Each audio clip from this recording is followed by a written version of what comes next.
मित्रांनो, पुणे विधान परिषद निवडणुकीचा कार्यक्रम जाहीर झाला असून महायुतीतील पक्षांमधून नक्की कुणाला विधान परिषदेवर संधी मिळणार याबद्दल विविध राजकीय चर्चांना आता उधाण आलंय।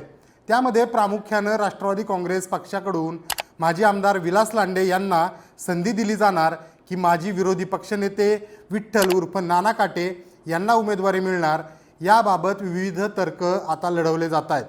भाजपा नेते आमदार महेश लांडगे यांना रोखण्यासाठी राष्ट्रवादी कोणती रणनीती आखते आणि राष्ट्रवादी काँग्रेस पार्टीच्या सर्वेसर्वा उपमुख्यमंत्री सुनेत्रा पवार काय निर्णय घेतात हे पाहणं आता औत्सुक्याचं ठरणार आहे।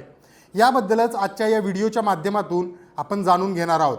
नमस्कार, मी अविनाश आदक, आपण पाहत आहात महाई न्यूज। मित्रांनो, पिंपरी चिंचवडसह पुणे जिल्ह्यातील ग्रामीण भागात भाजपा नेते तथा आमदार महेश लांडगे यांचा प्रभाव वाढलाय। महापालिका निवडणुकीत राष्ट्रवादीला सत्ता पुन्हा स्थापन करता येईल अशी अपेक्षा असताना आणि दिवंगत उपमुख्यमंत्री अजितदादा पवार यांनी प्रचंड प्रयत्न केलेले असतानाही राष्ट्रवादीला विरोधी वाकावर बसावं लागलं।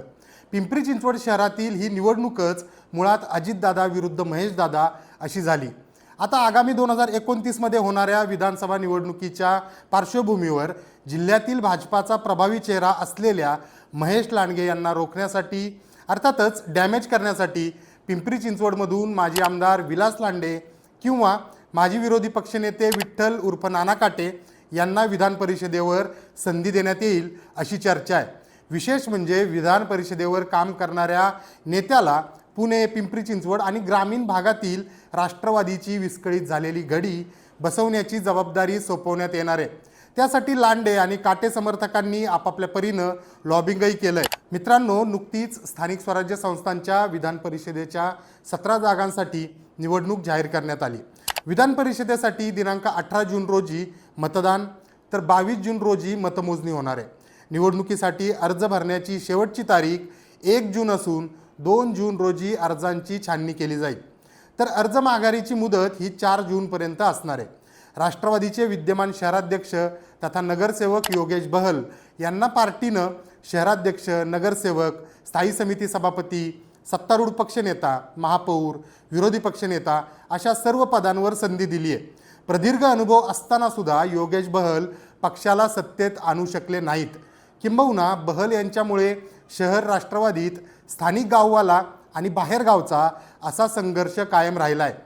त्यामुळे बहल यांना विधान परिषदेवर संधी दिल्यास पक्ष संघटनेचे पुन्हा पानिपत होईल असं निरीक्षण राजकीय जाणकार नोंदवतात। पुण्यातून राष्ट्रवादीचे माजी आमदार सुनील टिंगरे हे इच्छुक आहेत, मात्र त्यांचा ग्रामीण भागात आणि पुणे, पिंपरी चिंचवडमध्ये म्हणावा असा प्रभाव नाही। पिंपरी चिंचवडमधील नगरसेवक संदीप वागेरे यांचे सुद्धा नाव चर्चेत आहे, मात्र त्यांच्याकडे अनुभव आणि संघटनात्मक हातोटी दिसत नाही। त्यामुळं नाना काटे आणि विलास लांडे या 2 नावांना आणखीनच राजकीय वजन प्राप्त झालंय। मित्रांनो, एकंदरीतच विधान परिषदेची ही निवडणूक जाहीर झाल्यानंतर महायुतीकडून जोरदार तयारी सुरू आहे। त्याच पार्श्वभूमीवर महायुतीमध्ये विविध बैठकांचं सत्रही सुरू झालंय। असं असतानाच एक महत्त्वाची माहिती समोर आली, ती म्हणजे विधान परिषदेच्या निवडणुकीसाठी महायुतीमध्ये शिवसेनेला 4 तर राष्ट्रवादी काँग्रेसला फक्त 1च जागा मिळणार अशी माहिती सूत्रांच्या माहितीतून मिळते। याबाबत मुख्यमंत्री देवेंद्र फडणवीस, उपमुख्यमंत्री एकनाथ शिंदे आणि उपमुख्यमंत्री सुनेत्रा पवार यांच्यात लवकरच महत्त्वपूर्ण बैठक पार पडण्याची शक्यता आहे। या सगळ्यातच अंतिम निर्णय मात्र तिन्ही नेत्यांकडूनच घेतला जाईल हे मात्र स्पष्ट आहे। दरम्यान महापालिका निवडणुकीत पराभव झाल्यानंतर पिंपरी चिंचवडमध्ये महेश लांडगे यांना आव्हान देण्यासाठी स्वीकृत नगरसेवक पदावर माजी नगरसेविका सीमा सावळे यांची वर्णी लावण्याची भूमिका उपमुख्यमंत्री सुनेत्रा पवार आणि खासदार पार्थ पवार यांनी घेतली। महापालिका निवडणूक अत्यंत अटीतटीची झाली, त्यामध्ये भाजपाने बाजी मारली। भाजपाचा स्थानिक प्रभावी चेहरा म्हणून महेश लांडगे राष्ट्रवादीच्या रडारवर पूर्वीपासूनच होते, मात्र भाजपा आणि महेश लांडगे यांच्या आक्रमक विरोधक असलेल्या सीमा सावळे यांचा महापालिका निवडणुकीत पराभव झाला आणि हाच पराभव त्यांच्या जिव्हारी लागलाय। त्यामुळे आता पुन्हा एकदा आमदार महेश लांडगे यांची कोंडी करण्यासाठी राष्ट्रवादीकडून मिशन PCMCला हवा देण्यात येते। त्यानुसार लांडगे यांचे कट्टर विरोधक असलेले माजी आमदार विलास लांडे यांना विधान परिषदेवर संधी देण्याबाबत पक्ष विचाराधीन आहे। राष्ट्रवादीतील ज्येष्ठांची फळी असो किंवा नवी फळी असो, लांडे यांचा सलोखा सर्वांशी आहे. पुणे स्थानिक स्वराज्य संस्थेच्या निवडणुकीत गतवेळी याच जागेवर विलास लांडे यांनी क्लेम केला होता. किंबहुना उमेदवारी अर्जसुद्धा अपक्ष दाखल केला होता.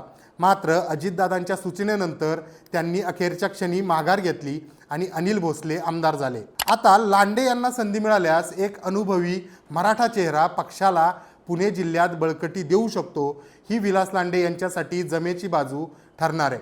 असं असताना दुसरीकडं माजी विरोधी पक्षनेते विठ्ठल उर्फ नाना काटे यांच्या नावाची सुद्धा जोरदार चर्चा आहे.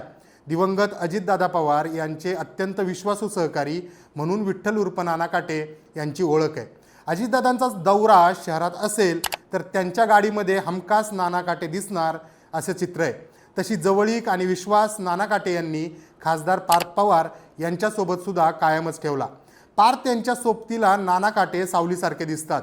निष्ठावंताला संधी आणि पिंपरी चिंचवडमध्ये प्रभावी तसेच अनुभवी नेत्याला ताकद म्हणून नाना काटे यांचे नाव विधान परिषदेच्या निवडणुकीसाठी विचाराधीन आहे. एकूणच पिंपरी चिंचवड शहरात राष्ट्रवादीचे शहराध्यक्ष योगेश बहल आणि माजी आमदार विलास लांडे असे 2 गट सध्या तरी दिसतात.